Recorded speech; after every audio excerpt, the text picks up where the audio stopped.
What's going on, guys? So today's video hopefully is going to be an interesting video for those of you who are just getting into RVing and you plan on going to walk around an RV dealership lot, or maybe you've been to an RV dealership lot and there's certain elements of RVs that you've looked at and you kind of question why they did that. So in this video, we're going to try to tackle some of the most common things that you might see on both fifth wheels as well as travel trailers and help address what those components are whenever you look at them. Hang tight, I'll be right back.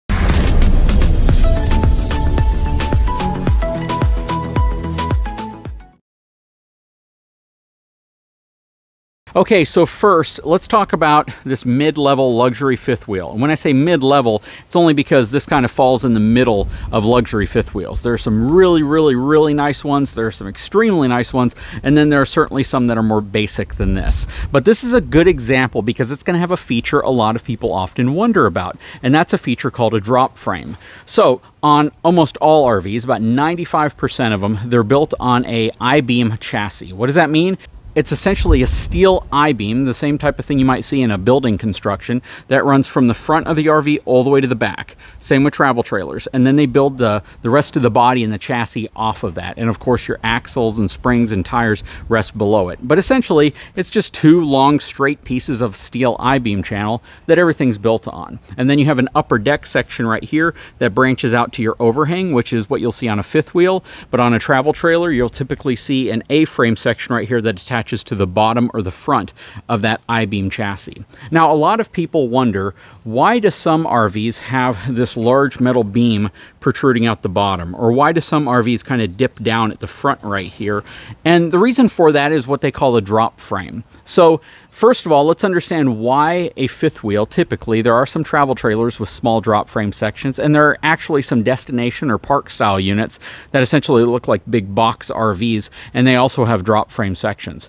The whole point of a drop frame is to give you more space inside the RV or as some type of a feature of the RV. So an example of that would be the front storage area right here. So the front storage of this RV or our fifth wheel essentially is almost completely flat. The floor is flat because the I-beam that normally runs here goes all the way to about here, and then this hangs off the bottom of it. It's welded to the bottom, and then it goes back up for this upper deck section I spoke about earlier, which means if this I-beam that was right here continued all the way on through, then you would have this big step-up section inside of the storage area, which you don't have in our unit. Let me show you.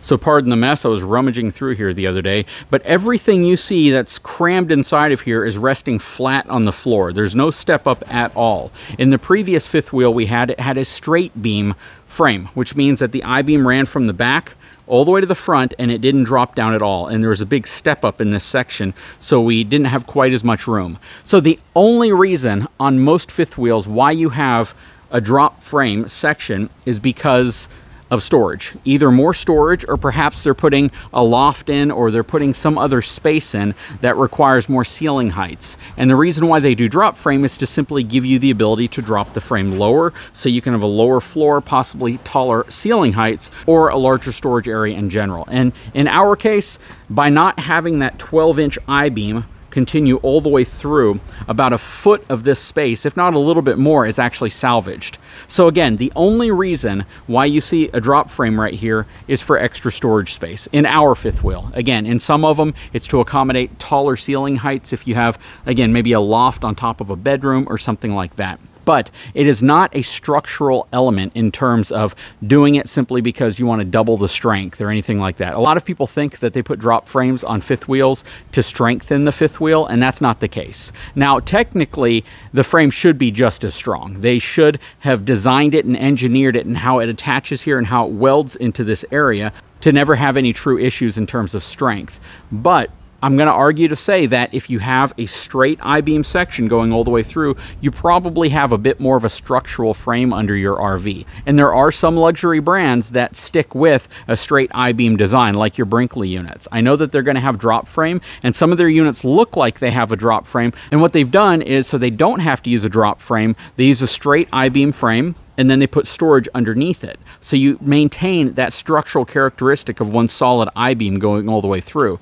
Now again, Brands have used drop frames forever. They've been around for a long time, and I don't know of any major issues where the drop frame section on a fifth wheel has failed. So I don't believe that there's any reason to think that because you have a drop frame that your frame is weaker. But just understand the only purpose of it being there is for storage or additional ceiling height inside of the RV. Now, when you look at travel trailers, things are going to be a bit different. Typically still the same I-beam type frame going down the side. The larger the travel trailer, the larger the I-beam. Same with fifth wheels. But whenever you look at travel trailers, it terminates into an A-frame. And this is essentially the A because it's in the shape of an A, and the bracing kind of gives it the characteristics of a capital A. But you can see how the A-frame is attached to the bottom of the I-beam section down here. So if anybody ever says, do you have an A-frame trailer, this is what they mean. Essentially, the front is in the shape of an A. Well, I guess if you looked at it like that, to accommodate a trailer that is what's called conventionally towed, which is off of a hitch receiver on the back of a pickup truck, on the very back of a truck or an SUV or whatever you're towing it with. Whereas a fifth wheel is going to go over the back axle of your truck, and typically a heavier duty truck, like a 3/4 ton all the way up to a 1 ton, depending on the size and weight of a fifth wheel. Now, on a fifth wheel RV, that typically implies that you have 4 wheels in the back, and then the fifth wheel is your fifth wheel hitch, and that's in the bed of your truck. So your truck acts as the fifth wheel. So that's where the term fifth wheel comes from. But this is not a traditional fifth wheel hitch, of course. This requires a goose ball. Now, what is an equalizer? Well, on our Surveyor, we have your standard run-of-the-mill equalizer. It is this triangle-shaped piece right here, and essentially what it's designed to do is equalize the load across both of your tires. Now, it's not going to completely equalize the load perfectly, but it is designed to transfer some weight to either axle depending on the articulation, tilt, and weight and balance of your trailer. This is a standard equalizer. It essentially rocks on a center pivoting point, and then you have these shackles that connect to your leaf springs. And the whole point of it is that this piece can rock to help transfer weight between axles whenever needed, hence the name equalizer.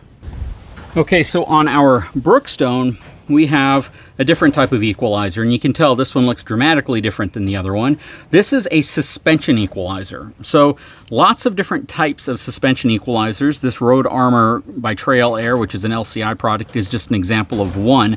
The reason why it's a suspension equalizer is because it's not specifically designed just to equalize. It's also designed to add dampening. And why is dampening important? Because you generally have multiple levels of suspension on an RV, and this is an example of where you would add to that. So the first part of your suspension is your actual tire itself. The tire inflated with air acts as essentially a rubber airbag, and that is the first level of suspension that hits the ground. The second level are these long springs that span across the top or underneath your axles. These leaf springs are either going to be mounted above or below your axle. If they're above your axle, they're called overslung. If they're under your axles, they're called underslung.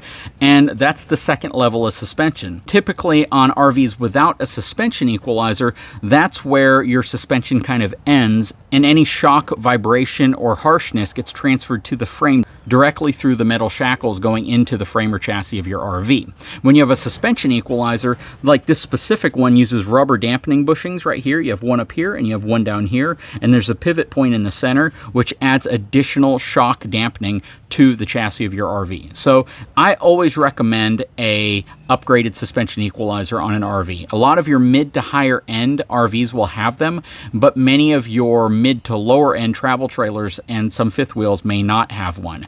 This is one area I always talk about and I always reference on if it has a suspension equalizer or a standard equalizer, along with heavy duty shackle straps, which are these right here. These happen to be a 1/2 inch thick steel plate. And then you have 2 bolts that go through, and they're called wet bolts because you can grease them. And you can use these little zerks at the end. You pop your grease gun onto them, and you can actually fill the center cavity with grease to grease these portions as part of your maintenance. But this setup right here is typically what I would recommend. Again, it doesn't have to be this specific brand, but really any type of quality suspension equalizer is going to be a big upgrade to your trailer, regardless of it being a travel trailer or a fifth wheel. Now let's talk about landing gear. Now there are many different types of landing gear. Typically when you hear the term landing gear, you're going to be talking about a fifth wheel that has two front pads or two front jacks that lower down to the ground to help lift the kingpin or the fifth wheel connection away from the vehicle so you can decouple. On a fifth wheel, these two front legs are called your landing gear. On a travel trailer, the front leg is called your A-frame jack leg or your trailer jack. And your trailer jack is not this assembly right here, but it's the jack right here that you use to raise or lower the coupler onto the back of your trailer's hitch. Now there are other parts that are kind of involved with this as well. On our Brookstone, we have a 6-point auto leveling system. What that means is you have 6 points touching the ground, 3 on this side and 3 on the other side. The two center ones are designed for stability. The front and rear ones are designed to level the RV front to back and side to side. There are a lot of RVs that do not have an auto leveling system, so they would essentially just have the two front landing gear, and then they'll have maybe some scissor style jacks or these bad boys on the back, or an electronic style version of these. It's almost like a scissor jack, but it's electronically controlled and it looks a little different. And those are designed for stability. They're not designed to actually raise or level your RV, so you want to be very cautious. You can generally tell by how they attach to your RV that you don't want to have too much offset pressure on them to where they could rock. Again, they're just designed to keep your RV from moving around whenever you're inside of them. And we're going to wrap up this first video talking about some of the things that you see on the side of your RV. I always mention these during my walkarounds whenever I'm doing reviews, but whenever you're walking around an RV dealership lot and you see these things, it's always good to have an understanding of what you're looking at, especially if you don't have a salesperson kind of tagging along with you. First of all, almost all water heaters will have this same basic look to them. Why? Because they need to be user serviceable. They need to be owner serviceable, where you can get into the system, you can turn the system on or off, you can winterize it, you can drain it, you can do the different things you need to do to it to maintain it. So they're usually going to have a door that opens like this. The specific one on the Surveyor is an on-demand tankless water heater, very similar to what you're seeing in a lot of homes, where essentially the water is going to pass through a coil and it's going to heat itself up instantly whenever you need it, versus holding it in a tank and slowly heating up. They're becoming more and more popular, so it's very likely that any RV you're looking at in 2023 or 2024 will have a tankless water heater on it, but a lot of RVs have a standard water heater on them as well. Let me show you what that looks like. So this is going to be your standard water heater. This actually has a 10-gallon quick recovery tank in it. Essentially means it fills a tank with up to 10 gallons worth of water, and then it heats it up inside of there, just like your home might have with a traditional water heater. Above it on here, you're going to have a larger 45,000 BTU furnace. This one's specifically designed to heat up the RV. So this is user serviceable to some degree, but not necessarily. You can see where there's actually screws that hold the cap on. Let me show you what it looks like on the travel trailer, which has a system that you can't physically access from the outside of the RV. So this is the outside portion of the furnace on the travel trailer, and you're typically going to see this style on your mid to lower price travel trailers, maybe even on some of your mid to mid high price travel trailers, but this doesn't mean it's a bad unit. It just means the majority of the unit is on the other side of the wall or the interior of the RV, which means if you have to access it or work on it, you're going to have to get to it from the inside of the RV versus the outside. As you walk around, you're typically going to have a spot for 110 outlet outside, as well as cable connections, and this is if you want to bring a TV outside of your RV to watch TV, you have power for it, as well as a coax cable connection. Almost all RVs, regardless of price, will have this on the outside. It's become pretty common. You'll typically see an outside kitchen on a lot of different models. This specific one has a refrigerator and a pull-out griddle, which is pretty cool. Over here, you'll have a spray port, so whenever you see this little cap and you're wondering what that is, you'll typically have a coily hose that you can plug into it and use a hose on this side of the RV. You got to thank Alliance for that. Alliance RVs is kind of the reason why spray ports are becoming more and more common on this side of the RV, or the camping side of the RV, versus maybe just a connection inside of your wet bay on the other side. When you come around back, you may or may not have a 4-inch tubular bumper. They're becoming less and less popular on RVs as manufacturers are finding a way to trim cost. Typically, if you don't have the bumper, you'll have some type of a tube underneath your RV to stow, like your sewer hose. But if you do have the bumper, the cool thing is you can remove these end caps. Sometimes they're a bit tight, and then you can actually stow your sewer hose inside of this 4-inch bumper. You do want to get to it often to just make sure it's cleaned out in there and you're not getting rust issues, because the inside of your bumper will definitely start rusting if you put a wet sewer hose inside of it, or a sewer hose that's not completely dry. LED lighting, I always talk about that, far more intense, brighter, easier to see, and draw so much less power than the old incandescent lighting. So LED lighting should be something you see often. You might see a 2-inch receiver on the back of your RV. If you see this, don't automatically assume this is for towing. Yes, some trailers have a rating for towing. Typically it's 3,000 pounds towing, 300 pounds hitch weight capacity, which might be good for a really small trailer, but typically when you see this, it's going to be for an accessory rack. So you can put one of those things you plug into the back of your SUV with a big basket to be able to strap your stuff to, and you're not usually going to want to exceed 300 pounds. Most cases, I generally recommend staying way under like 200 pounds or even 150 pounds, because that's a lot of leverage on the back of your RV. Now on the travel trailer, we installed this smart plug, but you will typically have your power. It's usually located on the back side corner or on the very back of your RV near the bottom, simply because that's generally where the power pedestal is going to be when you go to an RV park. The smart plug is an upgrade that I did in collaboration with my channel sponsor eTrailer and the folks over at Smart Plug. We put this on because it's a far more secure and safer design versus your standard twist lock, which can generate a lot of heat, especially if it's not making good contact. But this was an upgrade. Typically you'll have the style where you push it in and you twist it in place, and then you tighten a collar around it. Always tighten that collar as tight as you can get it. You'll have your sewer connections here as well. Your sewer connections come off of the bottom of the RV, and those are typically going to be where you connect to your utilities or your sewer system dump station at an RV campground or whenever it comes time to dump it out. You might have multiple sewer connections, and if you do, it's because you have multiple tanks, and those tanks are too far apart to run sewer at the correct angle, so they might put a sewer connection here for a black tank. You might have a gray tank over here if you have a kitchen or a half bathroom, or you have something over there, then you'll have another black tank connection. But if you see more than one drain out or more than one sewer connection, it typically again means that it's tied to a different holding tank somewhere else in the base of your RV.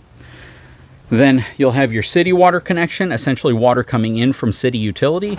Black tank flush is what you connect to actually spin a little sprayer inside of your black tank to help flush it out, get all the grime and all the leftover stuff that doesn't just flow out of there. And then your cable satellite connections. These are pretty much going to be universal on any RV. They might just be in different spots. In fifth wheels, they're typically going to be inside of a basement storage cabinet against a wall, and I call that your wet panel.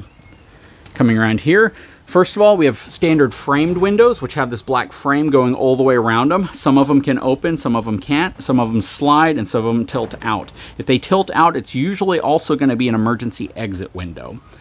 On the Brookstone, you see we have frameless windows, and frameless just means it doesn't have that rubber seal going around it. It's sealed underneath the glass in between. And specifically on this one, these are insulated dual pane windows. So these are very heavy, very expensive window, but from the outside they look like any other standard frameless window. And you typically will see frameless windows on your slightly more expensive units. If you see these up here in the top corner of the slide outs and you're wondering what those are for slide out awnings. You can see we actually have one above our slide out right here, and all that simply means is when you push your slide out, an awning extends along with the slide, and that's to give you some protection over the top of your slide out wall whenever you have the slide out. So debris, things like that, hit that. It also keeps your slide out room a lot cooler because it acts as a thermal break, because there's air between what the sun's hitting, which is the top of that slide out awning, and the top of your slide out room in general. So they can actually keep your RV significantly cooler in the summer by having these up there. And a lot of RVs come prepped for the mounts if you want to add it. And then to wrap up this video, you see this vent up here. This is actually a very important and very critical part to your RV's ventilation when it comes to cooking. So whenever you're cooking above your stove, if your microwave vents out or has a vent hood above it, then this is where that air actually comes outside of the RV whenever you're venting it out. If you don't open the flap that's inside of there, there's two clips right inside there, all you're going to do is recirculate that air inside of your RV, which means if you're cooking on the stove and you're trying to vent that steam or the hot smoke or all of that out of your RV and you have those closed, all you're doing is recirculating that back inside of your RV, and believe it or not, it can actually create a mold issue. It can create a lot of issues, including smells and things staying inside of your RV and making it kind of nasty. So it's really important that you keep that outside vent open if you plan on using the vent hood at all. Anyways, guys, I sure hope you enjoyed the video. We're going to talk about some more things that you might see whenever you're walking around an RV at a dealership lot, and then we'll move to the inside of the RV so you can take a look at that in the next couple of videos. Guys, if you haven't had a chance, please take a moment, subscribe to the channel, give me a thumbs up, and we'll talk to you again very soon.